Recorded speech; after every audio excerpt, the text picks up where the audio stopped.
주 325년에 공포된 니케아 신경에는 한 하느님, 즉 천지를 지으신 분, 보이는 것과 보이지 않는 모든 것을 지으신 분, 전능하신 아버지를 믿는다라고 하는 고백을 처음 합니다. 이 니케아 신경, 니케아 신조는 우리가 사도신조를 예배 시간에 늘 하지만 제가 예전에는 가끔 니케아 신경을 함께 하기도 했습니다.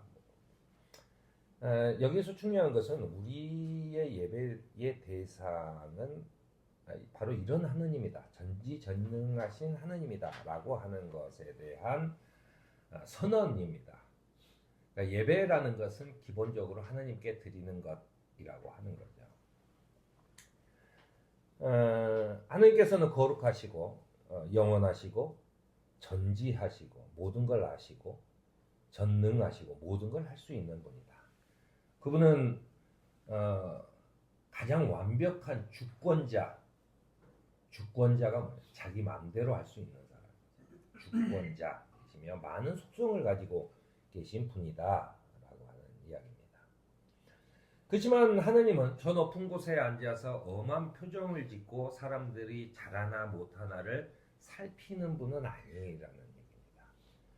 그분은 이 성경의 많은 분들이 신앙으로 하느님을 고백했듯이 그분은 향기롭고 사랑이 많으시고 그리고 의롭고 그리고 매우 친근하신 하느님이다라고 하는 것을 말합니다. 우리가 예배를 드릴 때 먼저 우리에게 필요한 것이 있어요. 그것은 뭐냐면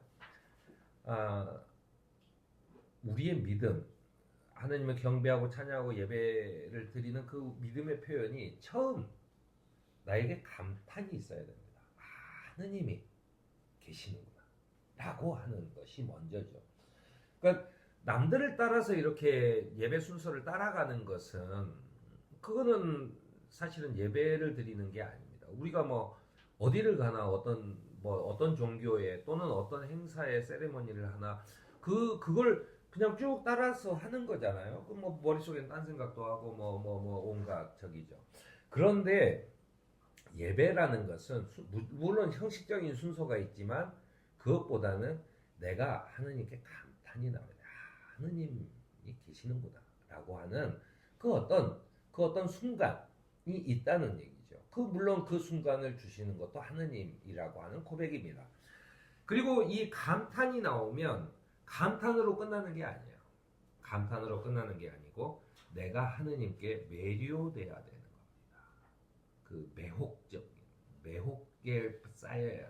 그래서 하느님을 자꾸 찾게 되고 마치 좀 더 보고 싶고 좀 더 만나고 싶고 하는 그 마음이, 그러니까 감탄이라는 게 우리가 뭐든지 감탄을 할 수 있죠. 그 감탄이라는 게 내가 또 보고 싶은데 라고 하는 것까지 이르러야 돼요.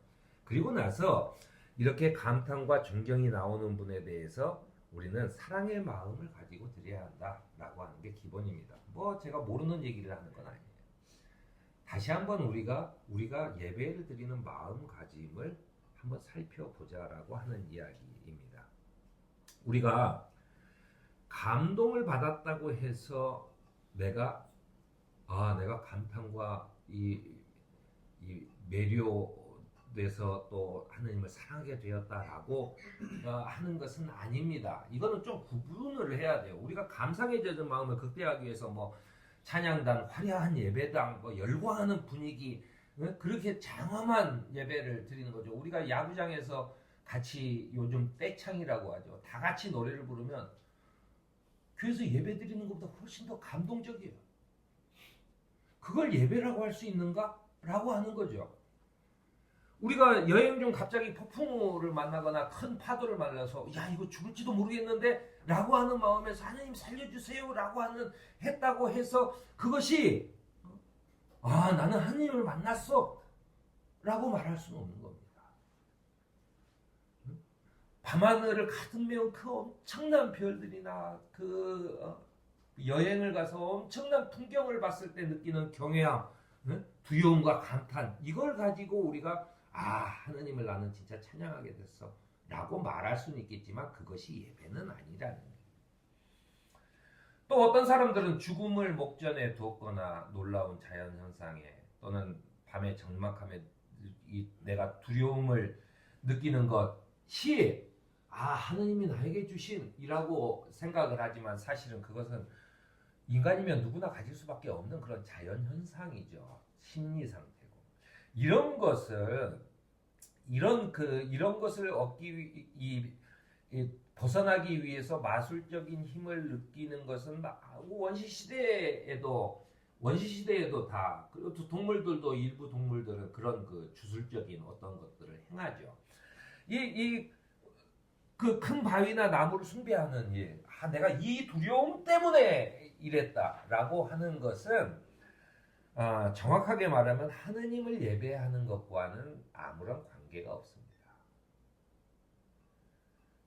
제가 이제 앞으로 계속 다룰 텐데 오늘날의 교회들이 사람들에게 감탄을 주기 위해서 엄청나게 돈을 써요. 그래서 월급을 주는 화려한 성가대나 그 밴드나 이런 것들을 동원해서 막 사람들을 몰고 가려고 하죠. 근데 그 몰고 가는 걸 제일 잘하는 게 사이비종교예요. 엄청난 거죠. 그게 아니죠. 내가 고요히 있을 때. 앞으로 이제 침묵에 대한 이야기도 할 텐데요. 이런 겁니다. 그럼 도대체 우리가 예배 드리는 것은 뭐냐라고 하는 거예요. 소라 땅에 마노아라는 사람이 있었는데요. 그는 자식이 없었어요. 주님의 천사가 그 마노아 부인에게 와서 네가 임신을 해서 아들을 낳을 것인데 그 아이의 머리에 면도칼을 대서는 안 된다. 그 모태로부터 하나님께 바쳐진 사람이다라고 하는 얘기를 들어요.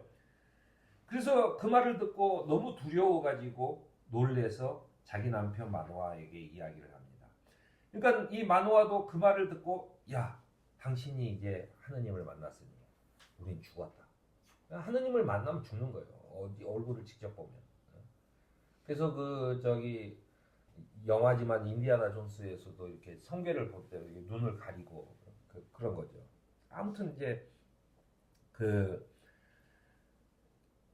죽을까봐 새끼 염소 한 마리 잡아다가 바위에서 이렇게 하는데 우리가 그 천사가 불길을 타고 이렇게 하늘로 올라가는 것을 눈에 본 거예요. 그래서 마누라한테 그런 얘기가 하는 거죠. 우리가 이제 하느님을 봤으니 우리는 죽을 거다. 그래서 내가 임신해서 애를 낳는다 그랬는데 아니 그거 다 필요 없고 우리는 죽을 거다라고 얘기한 거죠. 그런데 그 마노아가 낳은 자식이 우리가 잘 아는 삼손입니다. 그 삼손을 낳게 된 거죠. 근데 이제 이 아이를 낳는 게 중요한 게 아니고 사사기는 이 이야기를 쓰면서 거기에 뭐라고 설명을 달아놨냐면 주님의 영이 처음으로 그에게 내렸다라고 이야기합니다. 그러니까 하느님과의 대화 이런 것에서 그 아브라함 같은 옛날 이야기로 내려오는 얘기 말고 이 실제로 역사 속에서 존재했던 그 부족 국가였던 사사 시대의 그 이야기를 통해서 뭐냐면 사사기는 주님의 영이 처음으로 그들에게 내리셨다라고 얘기하는 겁니다. 그 말은 뭐냐면은 우리의 감정이 얼마나 기쁜지 내가 얼마나 그를 사랑하는 마음이 생겼는지 라고 하는 게 아니라 정말 진정한 예배는 주님의 영이 나에게 오는 거예요. 주님의 영이. 그러니까 우리는 끊임없이 소리 지르면서 나한테 오라고 얘기를 합니다. 나한테 와서 집도 사주고 차도 사주고 나도 건강하게 오래 100살 넘게 살게 해주고 계속 소리 지르지만 주님의 영이 나한테 오지 않으면 내가 동네 큰 미주나무를 믿고 있는 거나 하느님을 믿는 거나 별반 차이가 없어요. 똑같은 거죠. 다 미신인 거죠. 주님의 영이 나에게 내려야 된다라고 하는 이야기입니다. 그러기 위해서는 내가 매료되어야 되잖아요. 우리는 예배를 보통 주일날 교회 가서 예배 드리는, 이제 교회의 예배도 사실은 주일 예배가 제일 큽니다. 그게 이제 일주일에 한 번 드리는 예배고, 뭐 우리가 형식상 뭐 수요 예배, 저녁 예배, 새벽 뭐 예배 뭐 이렇게 얘기하지만 주일 예배가 아닌, 일주일에 한 번 공식적인 예배가 아닌 것은 다 기도회죠. 주일 예배조차도 형식을 기도회처럼 해버리는 게 문제죠. 그런데 그것이 아니라 내 마음이 항상 예배의 상황에 있어야 된다라고 하는 거예요. 내가 길을 걸을 때나 잠자리에 눕기 전이나 또는 일어났을 때나 어떨 때든 갑자기 시간이 났을 때 내가 잠시 머물러서 주님을 생각하면서 주의 영이 나에게 내리기를 원합니다 라고 기다리는 거예요. 나에게 내리길 원합니다 라고 기다려요. 그것이 바로 이 매일매일 내가 예배 드리는 겁니다. 그런 것들이 모여서 나의 예배가 하나씩 점점 깊어지는 거죠. 매일의 삶 속에서 주님의 뜻을 따라 사는 것으로 우리의 삶을 하루하루 주님께 드리는 거예요. 하루하루 오늘 내가 잠시 시간을 내서 30초든 3분이든 5분이든 이렇게 주님께 드리는 것.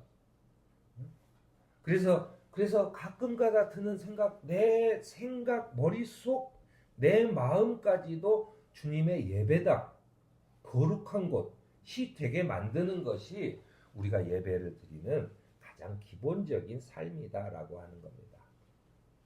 그래서 내 삶이 주님과 함께 거룩해지도록, 내가 거룩해지도록 하는 것이 예배드리는 목적이에요. 내가 무언가를 얻어내기 위해서 하는 게 아니라 내가 주님과 함께 거룩해지도록, 내가 거룩한 사람이다, 내가 매우 영적인 그리고 올바른 또 하느님께 의롭다 칭찬을 받는 그런 사람이 되도록 하는 것이 내가 예배드리는 목적이기 때문에 매일 언제라도 나만의 예배의 시간, 주님께 드리는 그 시간을 가져야 한다라고 하는 것입니다. 우리를 거룩한 곳으로 부르셔서 거룩한 백성으로 삼아주신 주님께 머무르는 삶을 매일매일 가지면서 살아가는 저와 여러분이 되기를 바랍니다.